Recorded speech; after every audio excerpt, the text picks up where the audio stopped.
Max, start with you here. Are you worried about Odell's drop-off last year? I am, but it's not because I don't think he can be a top receiver again. I think he can be. I think he will be.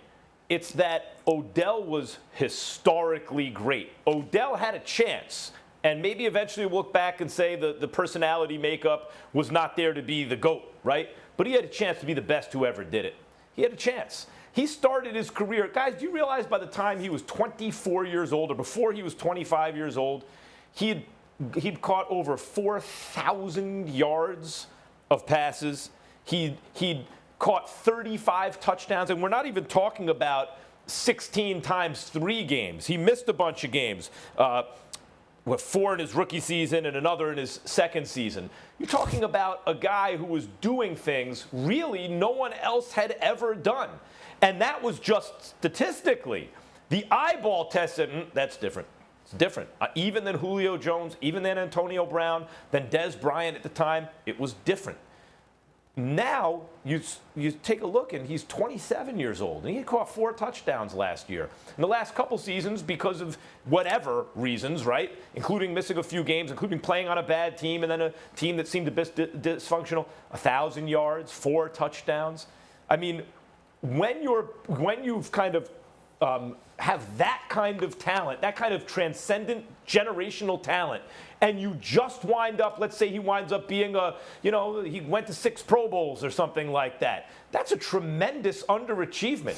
Yeah, I'm concerned. There's time to course correct, but not that much time. Not as much time as you'd think. He ain't a baby anymore. He's right in his physical prime right now. I'm not concerned about Odell Beckham Jr. in the slightest. And the reason why I'm not concerned about him is because I don't blame last year's absence of production, at least based on what we expected, on him. I blame it on Baker Mayfield and Freddie Kitchens. I think the combination of the two wasn't a good thing for Odell Beckham Jr., nor Jarvis Landry for that matter. And I think that when you have a second-year quarterback that's given the keys to the franchise and a rookie coach, let's keep this in mind, y'all, when we think about the production or lack thereof of Odell Beckham Jr. Freddie Kitchens went from a positional coach. This is the National Football League, y'all. He went from a positional coach to a coordinator, to a head coach in 8 months. Think about that for a second.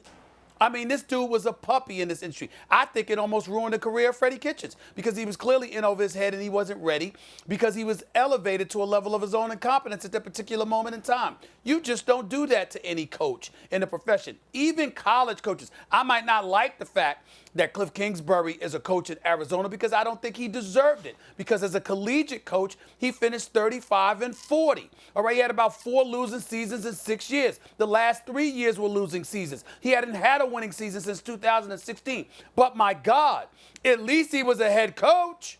At least he was a head coach. This Freddie Kitchens, I mean, you got a situation with Odell Beckham Jr. there. Baker Mayfield's a second-year quarterback after a respectable and impressive first year. Jarvis Landry is still there. You got Njoku that was supposed to be healthy at the time. You know, you've got your running back situation with Chubb handled there. All you needed was an experienced coach. And oh, by the way, Greg Williams, who served as an interim coach when Todd Haley and Hugh Jackson was let go, did an outstanding job. Plus, he has loads and loads of NFL experience. And you shoved him aside for a guy that got promoted twice inside of 8 months?